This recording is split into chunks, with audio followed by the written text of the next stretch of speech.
오늘 우리에게 주시는 하나님의 말씀은 창세기 41장 1절에서부터 8절까지 그리고 41장 37절에서부터 43절까지 두 부분을 함께 보도록 하겠습니다. 창세기 40장 1절에서부터 8절 그리고 41장 37절에서부터 43절 말씀입니다. 제가 먼저 읽겠습니다. 그 후에 애굽 왕의 술 맡은 자와 떡 굽는 자가 그들의 주인 애굽 왕에게 범죄한지라. 바로가 그 두 관원장 곧 술 맡은 관원장과 떡 굽는 관원장에게 노하여 그들을 취니 대장의 집 안에 있는 옥에 가두니 곧 요셉이 갇힌 곳이라. 취니 대장이 요셉에게 그들을 수종들게 하매 요셉이 그들을 섬겼더라. 그들이 갇힌 자 여러 날이라. 옥에 갇힌 애굽 왕의 술 맡은 자와 떡 굽는 자 두 사람이 하룻밤에 꿈을 꾸니 각기 그 내용이 다르더라. 아침에 요셉이 들어가 보니 그들에게 근심의 빛이 있는지라. 요셉이 그 주인의 집에 자기와 함께 갇힌 바로의 신하들에게 묻되 어찌하여 오늘 당신들의 얼굴에 근심의 빛이 있나이까? 그들이 그에게 이르되 우리가 꿈을 꾸었으나 이를 해석할 자가 없도다. 요셉이 그들에게 이르되 해석은 하나님께 있지 아니하나이까? 청하건대 내게 이르소서. 37절부터 보겠습니다. 바로와 그의 모든 신하가 이 일을 좋게 여긴지라. 바로가 그의 신하들에게 이르되 이와 같이 하나님의 영에 감동된 사람을 우리가 어찌 찾을 수 있으리요 하고 요셉에게 이르되 하나님이 이 모든 것을 내게 보이셨으니 너와 같이 명철하고 지혜 있는 자가 없도다. 너는 내 집을 다스리라. 백성이 내 명령에 복종하리니 내가 너보다 높은 것은 내 왕자뿐이니라. 바로가 또 요셉에게 이르되 내가 너를 애굽 온 땅의 총리가 되게 하노라 하고 자기의 인장 반지를 빼어 요셉의 손에 끼우고 그에게 세마포 옷을 입히고 금사슬을 목에 걸고 자기에게 있는 버금 수레에 그를 태우매 무리가 그의 앞에서 소리 지르기를 엎드리라 하더라. 바로가 그에게 애굽 전국을 총리로 다스리게 하였더라. 아멘. 우리 자분들과 이렇게 인사해 봅시다. 사랑합니다. 축복합니다. 네, 우리 원래 예배 시간에 원래 이러면 안 되는데 우리 어린이들을 위해서 우리 또 격려의 박수를 좀 해주셨으면 고맙겠습니다. 참 우리 인천은행교회 대단하지 않습니까?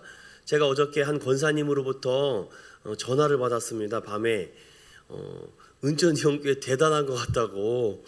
이 코로나 시국에 무슨 특별 새벽 기도를 드리고 온 가족 예배를 드리냐고 그러면서 그분도 빠지지 않고 월요일부터 아마 지금도 실시간으로 참석하고 계실 것입니다. 그러면서 너무 감동이 되고 교회가 열정이 있고 정말 하나님의 큰 부흥이 있을 것 같다라고 여러분 제가 한 말이 아니라 한 권사님이 저에게 연락 주셨습니다.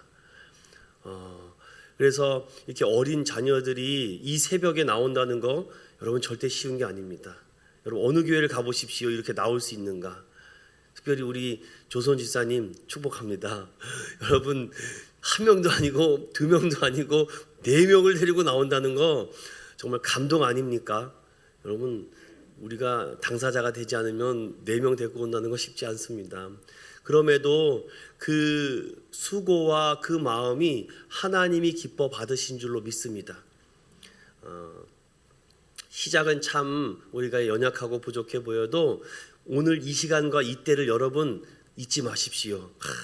이때를 위해서 하나님이 그때를 위해서 우리를 이렇게 준비시키고 훈련시켰구나. 아브라함을 보십시오. 축복의 사람이고 열국의 아비인데 그냥 열국의 아비가 될 수가 없습니다. 가장 귀한 거 드려라. 하나님 나 이거 꼭 굳이 이거를 가져가셔야 되겠습니까? 나는 그것을 원한다. 그리고 이삭을 독자로 드렸을 때에 하나님께서 언제 이삭을 달라고 그랬습니까? 이미 순양을 딱 준비하시고 그것으로 예물을 드리고 하나님께서 여호와 이레의 축복을 주시지 않습니까?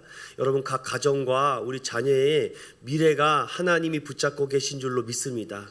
특별히 방송을 통해서 함께 참석하는 사랑하는 성도들에게 100배의 축복이 임할 줄로 믿습니다.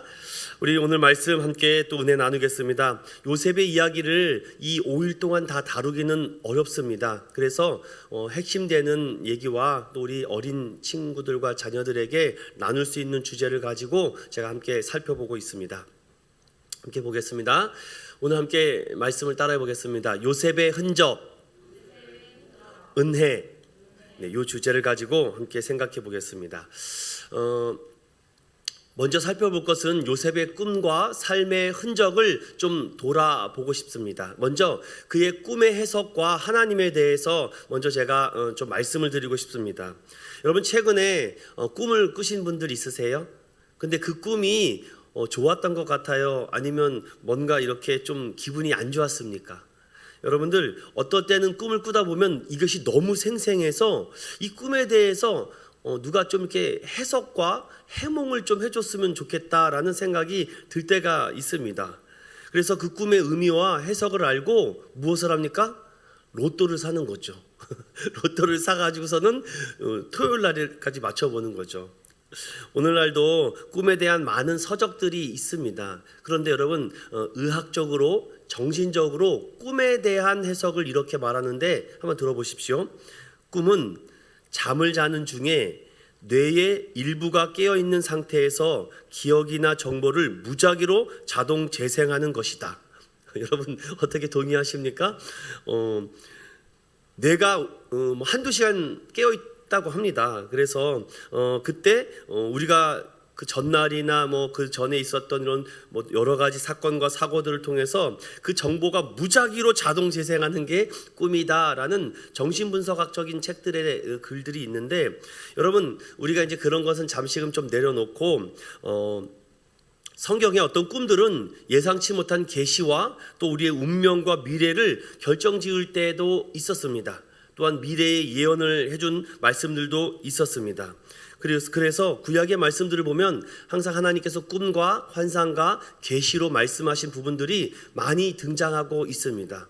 그런데 오늘날 우리 개혁주의 보수 신학에서는 어떻게 말씀하냐? 이미 계시는 다 완성됐다. 성경의 66권을 통해서 하나님의 꿈과 환상과 계시는 다 이루어졌다. 그러나 오늘날도 저는 꿈을 통해서 하나님은 말씀하시고 계시하고 있다라고 말합니다. 그래서 여러분들 우리 어린 자녀들에게 꿈을 꾸되 성경적 꿈을 꾸라고 이렇게 축복해 주셨으면 좋겠습니다. 이왕이면은 성경에 있던 많은 사건과 사고들을 통해서 꿈을 꾸었으면 좋겠어요. 그래서 그 꿈의 해석과 하나님을 볼 때 우리가 오늘날도 동일하게 꿈과 계시와 환상으로 하나님은 말씀하지만 엄연히 엄중히 말하면 성경이 이미 완성됐고 계시됐다는 것을 우리는 우선순위로 삼아야 된다는 것을 미리 말씀을 드려봅니다. 자, 그렇다면 요셉의 얘기로 다시 한번 들어가 보겠습니다. 오늘 요셉의 스토리를 통해서 저는 하나님께서 전면에 나서서 요셉을 컨트롤하는 것이 아니라 뒤에 숨으셔서 요셉을 움직이고 계시는 하나님으로 한번 초점을 바꿔보겠습니다. 오늘 성경 말씀 여러분 40장으로 다시금 돌아와서 하나님께서는 꿈을 통해서 우리에게 형통을 주시고 또한 우리에게 꿈을 주신다라고 권면하고 말씀합니다. 그러나 우리가 4일 동안 계속 어떻게 살펴봤습니까? 아브라함을 통해서 언약하신 그 구원을 이루시기 위해서 요셉에게 꿈을 주셨고 요셉에게 고난을 주셨고 요셉에게 형통함을 주셨고 또한 요셉이 가는 길을 하나님이 걷게 하셨다라는 것으로 우리는 요셉에 대한 바른 성경적 메시지를 살펴봤습니다. 그런데 아브라함과 이삭과 야곱을 보면 항상 하나님께서 그때그때마다 나타나시고 말씀하시고 인도하시고 때를 따라 도와주셨는데 요셉의 얘기를 이렇게 깊이 들어가 보면 볼수록 하나님이 전면에 나서서 요셉아 이렇게 하거라 요셉아 저렇게 하거라 이렇게 말씀하는 경우가 찾아보기가 어렵습니다. 한 발짝 뒤로 빼서 항상 물러나 있는 것 같습니다. 그런데 여러분 요셉의 모습을 보십시오. 요셉도 어떻게 보면 되게 수동적입니다. 능동적이지 않다는 거죠. 자신이 뭐 어떻게 하고 막 판단하고 이런 것이 아니라 항상 수동적인 자세를 하는데, 그 수동적인 자세가 되는 이유는 무엇입니까? 하나님이 주어진 상황 속에서 하나님을 믿고 하나님께서 신실하게 나를 붙잡고 계실 것이라는 확실한 믿음으로 그는 살아갑니다. 반대로 요셉도 적극적으로 살기보다는 항상 뒤에서 숨어 계시는 하나님과 같이 요셉도 그렇게 살아가는 것 같습니다. 그런데 우리가 한 걸음 더 나가서 보면은 요셉의 이야기 중에 꿈 이야기가 몇 번 나옵니까? 6번 나옵니다. 한번 볼까요? 요셉이 꿈을 몇 번 꿉니까? 2번 꾸죠. 그리고 오늘 40장의 꿈 이야기가 몇 개 나옵니까? 또 2개가 나옵니다. 그리고 또 바로가 꿈을 몇 번 꿉니까? 2번 꿉니다. 그래서 요셉이 37장부터 마지막 50장까지 꿈에 대한 이야기가 6번이 나옵니다. 그 6번이 나오는데 그 꿈을 통해서 어떤 사람은 성공한 꿈이 되고 어떤 사람의 꿈은 실패한 꿈이 됩니다. 길몽과 흉몽, 이 2가지가 대조적으로 딱 나오는 말씀입니다. 그런데 성경을 이렇게 보면은 요셉도 꿈을 꾸었던 사람입니다.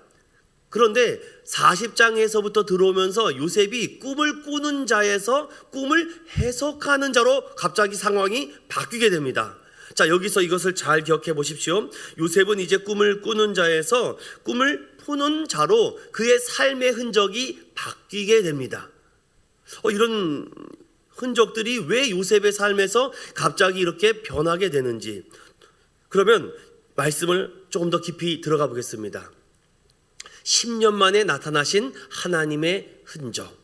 자, 요셉이 17세 나이에 형들과 가족과 생이별을 했다. 그리고 보디발의 집에 가정 총무로 삼아 정말 행복하게 살 줄 알았는데 억울하게 성폭행범으로 몰려서 지하 감옥에 갇힌 지 10여 년이 지난 상태입니다. 그러면 우리가 대충 지금 요셉의 나이가 27, 8 정도 됐다라고 우리가 추측해 볼 수가 있겠죠. 여러분 10년이면은 강산도 변한다고 합니다. 그렇지 않습니까 여러분? 지금 요셉이 어떻게 보면은 허송세월을 10년을 보냈다라고 우리가 볼 수도 있습니다. 여러분, 그런데 10년 동안 오늘 말씀을 보십시오. 그의 삶을 보면은 그의 흔적들을 돌아보십시오. 처음엔 얼마나 행복했습니까? 어렸을 때 아버지의 사랑을 한 번에 받아서 특별히 요셉에게만 채색 옷을 입히면서 살았습니다. 그런데 누가 이렇게 생이별을 할 줄 알았겠습니까? 그런데 죽음의 위기에서 하나님의 특별한 섭리를 따라서 그는 목숨을 건졌고, 또 보디발의 집에 가서 그는 정말 행복할 줄 알았는데 또 억울한 누명을 써서 또 죄인이 되고 죄수가 되고, 그의 삶의 10년의 흔적을 보십시오.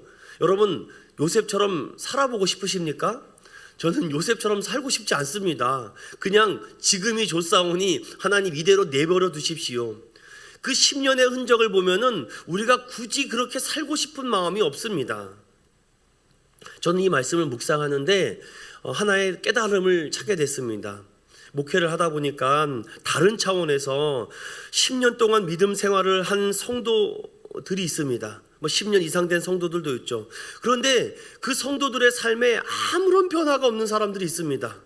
물론 그것이 어떤 의미에 따라서 다르게 해석될 수 있지만, 목회자의 입장에 봤을 때 10년 전의 믿음이나 10년 후의 믿음이나 똑같습니다.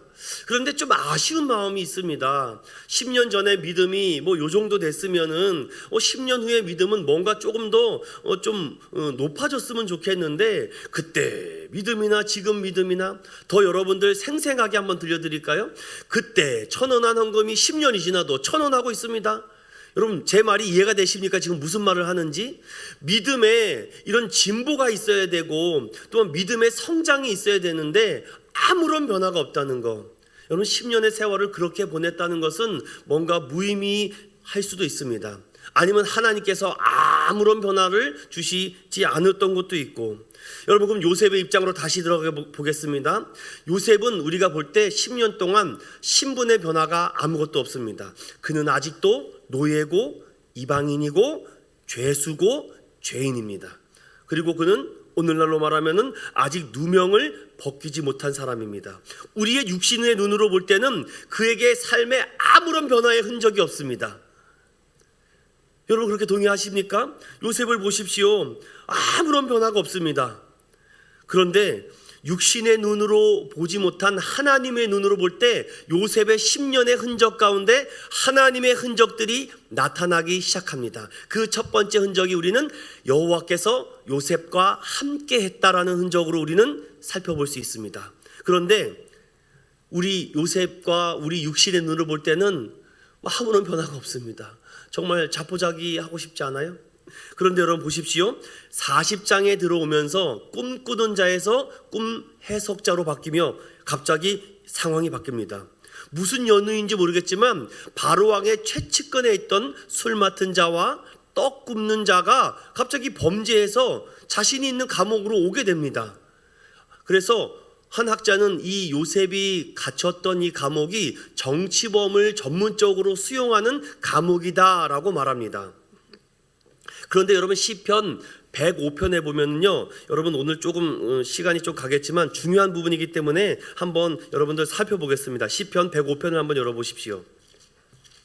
거기 중요한 말씀이 있습니다. 여러분들 이 말씀을 항상 말씀으로 풀고 말씀으로 해석해야지 성경을 여러분들 하나님의 뜻으로 바로 이해할 수 있습니다. 시편 105편 17절부터 19절의 말씀입니다. 여러분 한번 찾아볼게요.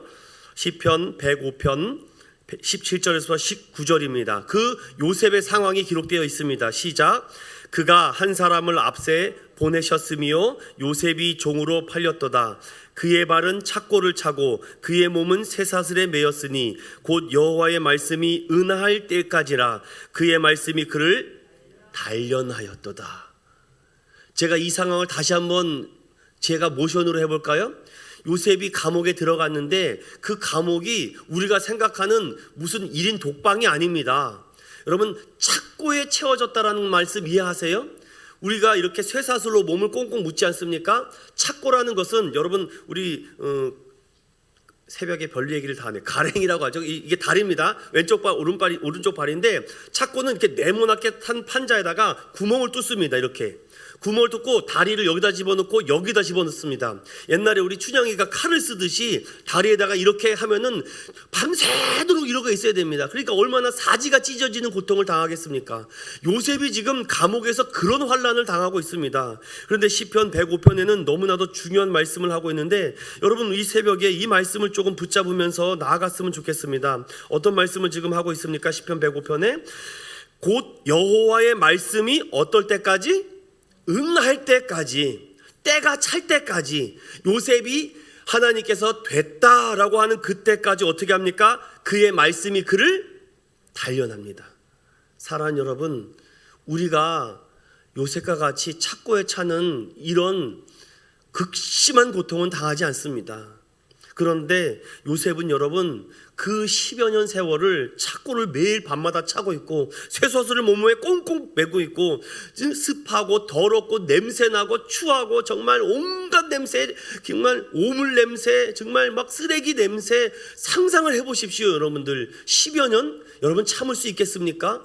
요셉이 감옥에 갇혔다는 것을 쉽게 생각해서는 안 됩니다. 우리가 성경을 너무나도 심플하게 생각해서 그렇지 저는 시편 105편이 얼마나 이 말씀을 읽을 때 너무 가슴이 저려왔습니다. 와, 하나님의 은혜가 아니면 이건 설명할 수가 없구나. 요셉이 어떻게 그 감옥에서 버텼을까? 오늘이면 풀려날까? 그런데 이미 요셉은 무기징역을 받아서 풀려날 수가 없습니다. 그런데 하나님의 은혜가 어떻게 됩니까? 놀랍게 하나님은 역사합니다. 꿈을 꾸던 두 사람이 이 요셉과 같은 방을 쓸 줄 누가 알았겠습니까? 그런데 여러분 상황이 어떻게 됩니까? 두 사람이 각기 꿈을 꾸었는데 요셉이 보니까 수십이 가득합니다. 누가 좋은 꿈인지 나쁜 꿈인지 말을 해달라고 요셉에게 말을 합니다. 여러분 잘 알고 계시죠? 술 맡은 관원이 꿈은 포도나무가 있습니다. 3가지가 있었는데 거기에 좋은 포도상이가 익어서 그 즙을 따서 바로에게 갖다 줍니다. 술 맡은 관원은. 그리고 떡 굽는 관원은 어떻게 돼요? 머리에 광주리 셋을 이고 가는데 맨 위에 바로에게 줄 떡 광주리에 새가 날라와서 그 떡을 먹는 것입니다. 여러분 우리가 꿈에 대한 해석에 대한 어떤 능력이 없어도 단순하게 생각해 보십시오. 누가 좋은 꿈이고 나쁜 꿈인지 대충 짐작하지 않습니까? 제가 잘은 모르겠지만 이 술 맡은 관원이 더 좋은 꿈인 것 같지 않습니까? 저는 그렇게 생각 들었습니다. 그런데 이 꿈에 대해서 요셉에게 말하기 전까지 이들은 답답해합니다. 이게 도대체 좋은 꿈인지 안 좋은 꿈인지. 그런데 요셉이 그 간수들 감옥에 있는 죄인들을 관리하기 때문에 수심이 가득한 그들에게 물어봅니다. 그리고 이렇게 얘기하죠. 해석은 하나님께 있지 아니하니까. 여러분, 요셉은요 하나님이 아닙니다. 요셉은 대언자도 해몽자도 아닙니다. 10년의 그의 흔적 동안 그가 경험하고 그가 알았던 것은 하나님이 감옥에서도 나와 함께 했다라는 그 믿음은 변하지 않았다는 것입니다. 여러분 믿으십니까? 여러분의 믿음은요 물론 수준이 높아야 되고 뭔가 크게 나타나야 되고 변화도 있어야 되는데 그때 믿음의 결단과 10년 후의 믿음의 결단이 변화가 없다는 것도 매우 중요합니다. 오히려 거꾸로 되는 분들이 더 많아요. 10년 전에는 믿음이 좋아서 많은 교회의 헌신과 봉사도 하는데 오히려 거꾸로 떨어지는 사람들이 있습니다. 우리는 그렇게 돼서는 안 되겠죠. 하지만 요셉은 10년 전이나 10년 후나 믿음이 변하지 않았다는 사실. 사랑하는 우리 인천운영교회 성도 여러분, 오늘 우리가 이 기도하는 이 현장 속에 저와 여러분이 함께 있는데 앞으로 10년 후에도 함께 있을 줄로 믿습니다. 그래야죠. 지금만 잘해서는 뭐합니까? 10년 후에도 함께 있어야 되는 것 아닙니까? 요셉이 확신하고 있던 것은 꿈을 주시는 분도 꿈을 해석하는 분도 하나님이라는 사실을 그는 변함이 없었습니다. 여러분 또 꿈 얘기가 나오죠. 바로가 꿈을 꿉니다. 이게 도대체 좋은 꿈인지 안 좋은 꿈인지. 그런데 그 꿈을 또 어떻게 합니까? 바로 앞에 요셉이 나서서 어떻게 얘기합니까? 요셉에게 물어봅니다. 너는 꿈을 들으면 능이 푼다고 하는데 사실이냐라고 말하니 요셉은 이렇게 얘기합니다. 내가 아닙니다. 하나님이 바로에게 편안한 대답을 주시는 것입니다. 여러분 꿈꾼 자들의 질문과 요셉의 대답에는 변함이 없습니다. 아주 명확합니다. 두 간원에게는 해석은 하나님께 있다. 바로 왕에게는 하나님이 편안한 대답을 줄 것이다. 요셉은 과장하지 않습니다. 떠벌리지 않습니다. 솔직하게 있는 그대로 말합니다. 사랑하는 성도 여러분, 우리의 믿음은요 과장돼서는 안 됩니다. 솔직해야 됩니다. 내가 말이야 옛날에 기도했을 때 말이야 병자들을 낳고 막 내가 손을 대고 안수하면 막 다 낫는다고. 왜 이렇게 과장합니까? 우리의 믿음을 솔직하게 말해야죠. 그때 하나님이나 지금 하나님아 변하지 않는다고. 해석은 하나님이 하고 치유와 고침과 회복은 하나님이 하시는 것이라고. 나를 지금까지 써주시고 사용하여 주시니 감사합니다. 이것이 솔직한 고백 아닙니까? 요셉도 10년의 흠조 동안 이렇게 말할 수 있죠. 제가 감옥에서 여러 사람 치유했다고. 내가 기도하면은 많은 사람 꿈을 풀어줬다고. 사랑하는 여러분, 그래서 저는 요셉은 꿈꾸는 자도 아니고 꿈을 해석하는 자도 아니라는 말씀을 드리려고 합니다. 요셉의 실력이고 탁월함이 아닙니다. 요셉은 꿈꾸는 자도 아니었고 꿈을 해석하는 자도 아닙니다. 평소에 꿈을 잘 필기로 유명한 사람도 아닙니다. 그러나 그에게는 간절한 소망 하나가 있죠. 이 누명 좀 벗고 싶고 하나님 언제까지입니까? 하나님 어느 때까지입니까? 나 다른 거 원하는 거 아무것도 없습니다. 나 그냥 집에 가고 싶습니다. 나 아버지 얼굴 한 번만 더 보고 죽고 싶습니다. 나 부모님이 해주는 따뜻한 밥 한 끼 먹고 가고 싶습니다. 요셉의 마음은 이런 마음입니다. 우리가 믿음 생활을 하다 보면 너무 과장되고 충동적이 됩니다. 솔직하지 못하고 너무 오버합니다. 오버할 필요 없습니다. 그때 하나님이나 지금 하나님이나 똑같습니다. 우리는 그 믿음이 변함이 없어야 됩니다. 우리는 해결할 능력이 없습니다. 우리가 여러분 어떻게 한다고 해서 뭔가 된 것이 있습니까? 요셉의 진심을 여러분 잊지 마십시오. 요셉은 단지 이것을 보고 이 떡 맡은 사람과 술 맡은 간원의 꿈을 풀어서 이 상황을 벗어나고 싶을 뿐입니다. 이게 솔직한 요셉의 고백이라고 봅니다. 야, 저 사람 꿈 제가 잘 풀어줘가지고는 한몫 잡아보겠다. 내가 이 꿈 풀어줘가지고는 내가 정말 총리가 되겠다. 어디 그런 말씀이 있습니까? 오늘 성경을 보십시오. 여러분들 성경에 여러분 읽어보진 않았지만 제가 읽어드리겠습니다. 창세기 40장 14절에 보면 술 맡은 관원장이 복귀가 됩니다. 그랬더니 이렇게 얘기를 해요. 당신이 잘 되시거든 나를 생각하고 내게 은혜를 베풀어서 내 사정을 바로에게 아뢰어 이 집에서 나를 건져주소서. 나는 히브리 땅에서 끌려온 자여 여기서도 옥에 갇힐 일을 행하지 아니했다라고. 사랑하는 여러분, 요셉에게도 잠시 10년 만에 요만한 소망이 생겼습니다. 나 이제 풀려나는 거 아닐까? 좋은 일이 생길 것 같아. 야, 뭔가 일이 술술술 잘 풀리네. 뭔가 대박 날 것 같아. 뭔가 한 건 잡을 것 같아 라고 얘기하는데 성경은 어떻게 얘기합니까? 이렇게 얘기합니다. 술 맡은 관원장이 요셉을 기억하지 못하고 그를 잊었더라. 정말 가슴이 미어집니다. 뭐 큰 거 바란 것도 없는데 하나님, 제가 뭐 큰 거 바랍니까? 그냥 소박합니다. 내 사랑하는 아내, 내 사랑하는 남편, 우리 사랑하는 자녀랑 그냥 밥 세 끼 잘 먹고 사고 나지 않고 아프지 않고 그냥 지금처럼만 지내기를 원합니다. 이것이 저와 여러분의 어떻게 보면은 가장 중요한 소망 아닙니까? 부모님 건강했으면 좋겠고 좀 그래도 나름대로 먹고 사는데 물질적 어려움이 없었으면 좋겠고, 그냥 조금 편안하고 쉬고 싶고 큰 욕심 부리지 않고 그냥 이렇게 살고 싶은 게 우리의 마음입니다. 그런데 여러분 보십시오. 요셉은 또 세월이 지나갑니다. 무려 13년의 세월이 지나갑니다. 여러분 누가 보상해 줄 것입니까? 13년에 차라리 다른 공부를 하고 다른 일을 했으면 못해도 가게 하나는 차렸을 것이고 자기에게 뭔가 하나는 떨어졌을 텐데 13년 동안을 지금 감옥에서 보냈다고 생각해 보십시오. 저는 살 소망이 없어질 것 같습니다. 그나마 조금의 희망이 보였는데 그가 나를 잊을 줄 누가 알았겠습니까? 13년을 무엇으로 보상받을 수가 없었습니다. 그는 정말 그 감옥에서의 그 2년의 세월을 정말 힘들게 살아가지 않았을까? 하지만 여러분, 성경은 우리에게 주고자 하는 말씀은 무엇입니까? 요셉 개인은 낭망하고 낙심하고 좌절하지만 하나님은 계속해서 요셉을 통해서 큰 꿈을 꾸고 계시다. 놀라운 것은요, 13년의 세월의 흔적을 돌이켜보면은 여러분, 우리는 누구도 요셉처럼 되고 싶지 않습니다. 이제 여러분, 요셉처럼 되게 해달라고 기도 잘못했다가는 큰일 납니다. 왜냐하면 요셉처럼 그 흔적을 남겨야 되거든요. 그래서 우리는 쉽게 성경의 위인들과 인물들처럼 되게 해달라고 우리가 쉽게 기도할 수는 없습니다.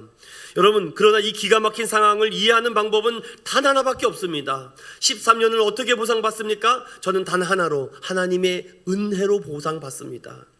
하나님의 은혜 외에는, 전적인 하나님의 은혜 외에는 이 상황을 설명할 길이 없습니다.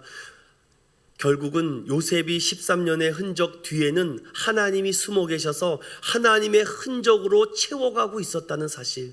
나는 비워져 갖고 뭔가 펑크난 것 같지만 그 비운 공간을 하나님께서 계속 메워가고 있었다는 것.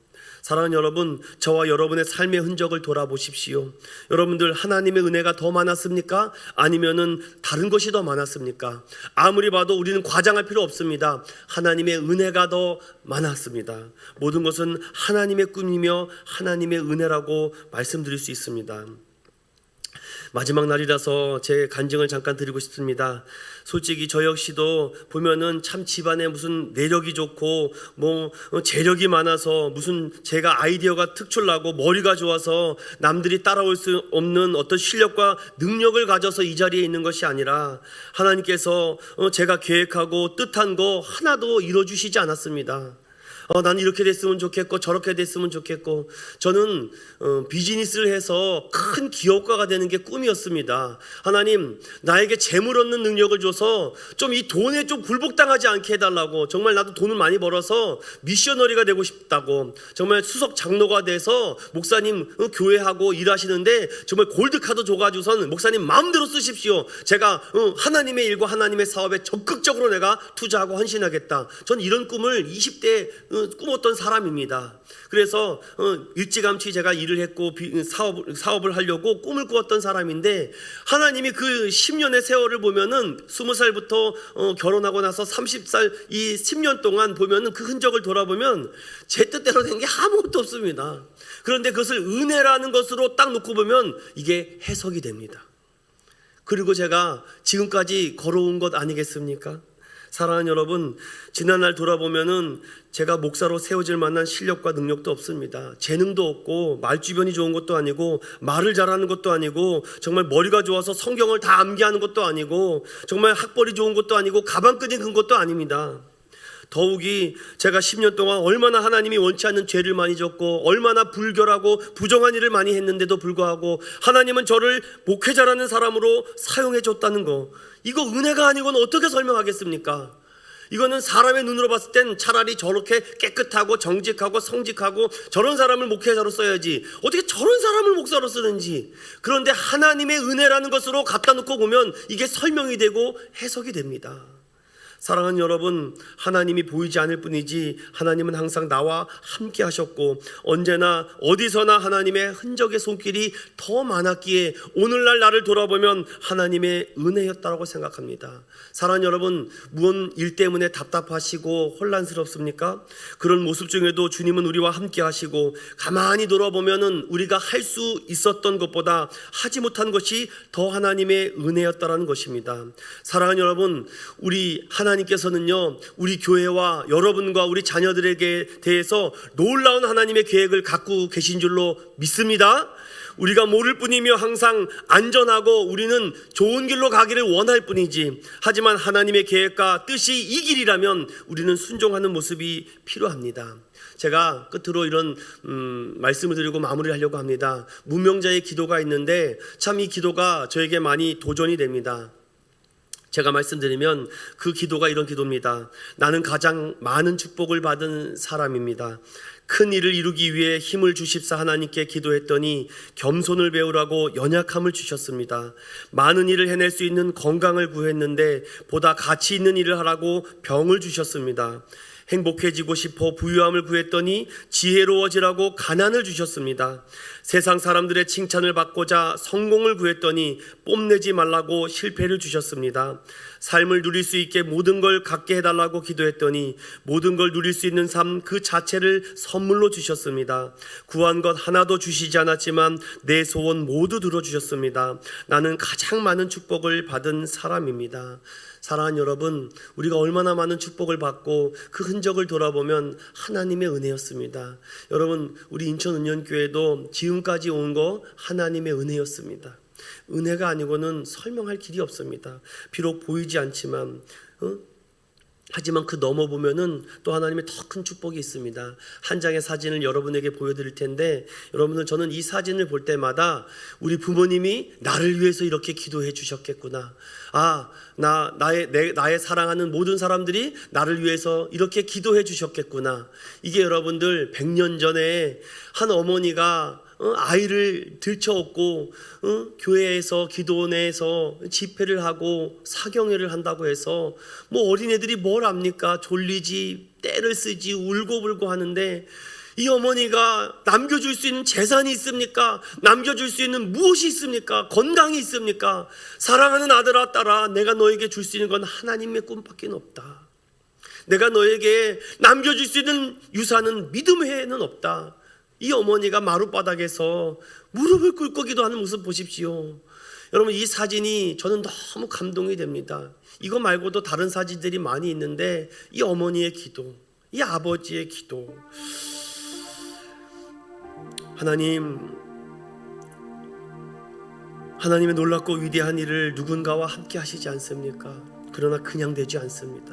여러분, 요셉이 요셉 될 수 있었던 거는요, 얼마나 그의 야곱이 기도했겠습니까? 하나님, 얼마나 그 사랑하는 아들을 잃어버렸을 때 탄식하고 통곡했겠습니까? 사랑하는 사람을 떠내보낸다는 거 비극입니다. 그러나 하나님은 요셉을 통해서 위대한 일을 계획하고 계십니다. 하나님, 사랑하는 우리의 자녀들이 요셉처럼 끝까지 쓰임받기를 원합니다. 그러면 여러분, 무릎으로 가셔야 됩니다. 내가 할 수 있는 것보다 하나님 앞에 쓰임받는 게 그 길을 더 환하게 열어주십니다. 여러분, 우리 인천은연교회 자녀들 중에도 그런 자가 나올 것입니다. 그런데 여러분의 무릎이 필요합니다. 우리 교회에 하나님이 놀랍게 쓰실 줄로 믿습니다. 여러분과 우리의 기도가 필요합니다. 우리가 이 찬양을 통해서 고백하며 나아가며 결론으로 요셉의 꿈을 누가 기억하고 있었겠습니까? 아무도 기억하지 못합니다. 그러나 창세기 37장 11절에 그의 아버지 야곱은 기억했다. 사랑하는 여러분, 우리 어린이의 자녀의 기도와 그 꿈을 기억해 주십시오. 그러면 하나님이 일하십니다. 오늘도 이 찬양을 통해서 고백하며 나아가겠습니다.